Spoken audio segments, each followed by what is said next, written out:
أول تحرك رسمي من ريال مدريد لضم محمد صلاح. بنزيما يطلب من زيدان التعاقد مع صفقة نارية. إمبابي أحلم باللعب مع بنزيما. أصدقائي المدريديستا، ما رأيكم بأداء الفريق اليوم وتبديلات زين الدين زيدان في المباراة؟ شاركونا آراءكم بالتعليقات. فلورنتينو بيريز: زيدان هو رمز النادي لاعبا ومدربا. قال فلورنتينو بيريز رئيس نادي ريال مدريد بأن زيدان هو رمز النادي لاعبا ومدربا. في العام الماضي خفضنا الرواتب بنسبة 10% لمواجهة جائحة كورونا بسبب الوباء. حققنا أرباحا تقدر ب 107 مليون يورو بدلا من 822 مليون يورو.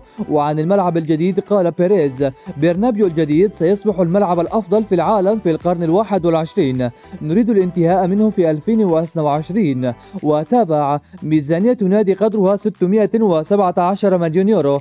نتوقع خسائر تصل إلى 67 مليون يورو. نعمل على تخفيض حجم الخسائر. بالأرقام، إصابات ريال مدريد تفوق عدد الأهداف المسجلة بالليغا.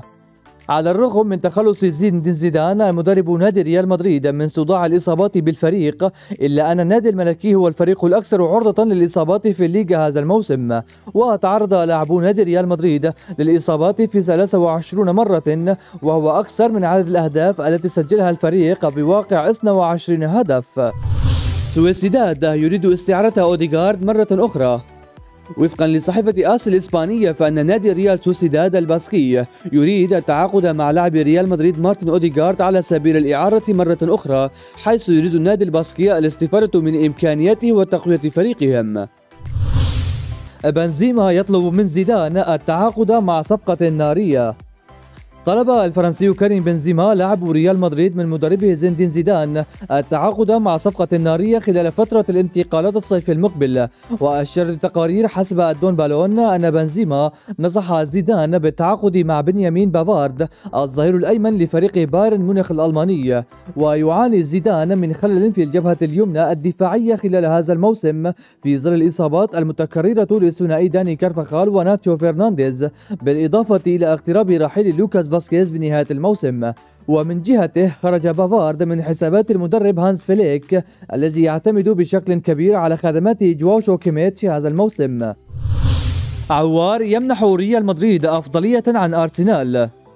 كشف تقرير صحفي اليوم الأحد أن الفرنسي حسام عوار لاعب وسط ليون يفاضل بين أرسنال وريال مدريد في الميركاتو الشتوي المقبل. ووفقا لشبكة دافينسا سنترال الإسبانية، فإن عوار بات يحظى باهتمام قوي من أرسنال وريال مدريد، وعليه اختيار وجهته في يناير كانون السنة المقبل. وأشارت إلى أن ريال مدريد يراه أفضل بديلا في حالة إصرار إسكو على الرحيل في الشتاء، كما أن أرسنال تواصل مؤخرا مع ممثلي اللاعب الفرنسي لحسم الصفقة. ويمنح أرسنال اهتمامه أيضا لإسكو، لكن الظروف الاقتصادية للنادي اللندني تحرمه من إمكانية عقد صفقتين معا. وأوضحت الشبكة الإسبانية أن ممثلي عوار يفضلون انتقاله إلى ريال مدريد حتى يلعب في دوري أبطال أوروبا هذا الموسم. وشدد الدافينس سنترال على أن تفضيل عوار للميرنجي سيعني حسم صفقة إسكو لصالح أرسنال بنسبة كبيرة. أول تحرك رسمي من ريال مدريد لضم محمد صلاح. كشفت تقارير صحفية إسبانية عن تفاصيل جديدة بشأن مستقبل النجم المصري محمد صلاح الذي يتوقع رحيله عن ليفربول في الفترة القادمة. ويمتد عقد الدولي المصري محمد صلاح مع نادي ليفربول الإنجليزي حتى يونيو 2023، وألمح اللاعب لإمكانية رحيله لأحد قطبي الدوري الإسباني. وذكر موقع دافينسا سنترال الإسباني أن محمد صلاح نجم ليفربول يتطلع للانتقال إلى ريال مدريد في المستقبل حال رحيله عن ليفربول. وأكد الموقع الإسباني على وجود اتصالات بين ممثلي الدولي محمد صلاح وإدارة ريال مدريد لبدء التفاوض على ضم اللاعب في الفترة القادمة. وكشف المصدر ذاته أن مستقبل محمد صلاح سيكون محل شك مع ناديه ليفربول بعد نهاية الموسم الجاري، مشيرا إلى أن ريال مدريد مهتم حاليا بالضم الفرنسي مبابي. زيدان يطلب وبيريز يتحرك. ريال مدريد يفاوض دينامو البايرن. يستهدف نادي ريال مدريد الإسباني التعاقد مع نجم فريق بايرن ميونخ الألماني خلال فترة الانتقالات الصيفية المقبلة، وذلك من أجل تدعيم صفوف الفريق في الموسم الجديد. وأشارت التقارير حسب أوكي ديارو أن ريال مدريد وضع النجم الفرنسي توليسو لاعب بايرن ميونخ الألماني ضمن أولوياته من أجل تدعيم خط الوسط خلال الميركاتو الصيفي المقبل. وينتهي التعاقد الفرنسي مع العملاق البافاري في صيف عام 2022، مما سوف يدفع الميرنجي لإرسال عرض جديد للتعاقد معه الموسم المقبل، خاصة وبعد رفض تجديد تعاقده داخل ملعب أرينا ستاديوم. ولن يتخلى بايرن ميونخ عن خدمات توليسو إلا في حال وصول عرض من ريال مدريد بقيمة 55 مليون يورو. رونالدو: من الجيد العودة إلى هذا الأمر.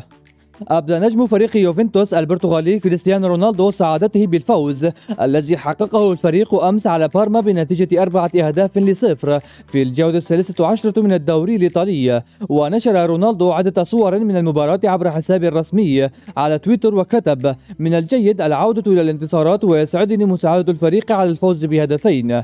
وسجل الدون هدفين في اللقاء ليرفع رصيده من الأهداف في هذا الموسم في الدوري الإيطالي إلى 12 هدفا في الصدارة وبفارق هدفين عن زلاتان إبراهيموفيتش.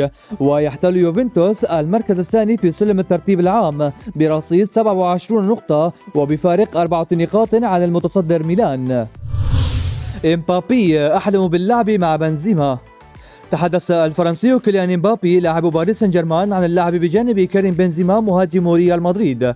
فقال إمبابي: اللعب بجانب لاعبين كبار هذا ما أحلم به، وبنزيما بطبيعة الحال لاعب كبير فلما لا.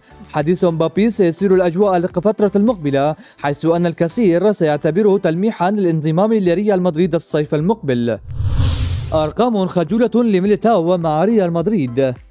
ذكرت صحيفة آس الإسبانية أن إيدر ميليتاو مدافع ريال مدريد لم يشارك مع الفريق منذ شهر أكتوبر، وآخر مباراة لعب فيها كانت ضد هويسكا. وأشارت الصحيفة إلى أن البرتغالي لم يلعب سوى 224 دقيقة فقط هذا الموسم، وأصيب بفيروس كورونا وتم استبعاده لفترة، ولكن عند عودته جلس حبيسا لدكة البدلاء في 6 مباريات بسبب تألق الثنائي ناتشو وفاسكيز. أفضل إنصاف لزيدان. يرى جمهور نادي ريال مدريد الإسباني أن تصريح فلورنتينو بيريز رئيس النادي بخصوص المدرب الفرنسي زين الدين زيدان هو أفضل إنصاف للأخير. وقال بيريز عن زيدان إنه رمز للنادي الملكي كلاعب ومدرب، ويظن المدريديستا أن بيريز أنصف زيدان وما قدمه للريال بهذه الكلمات: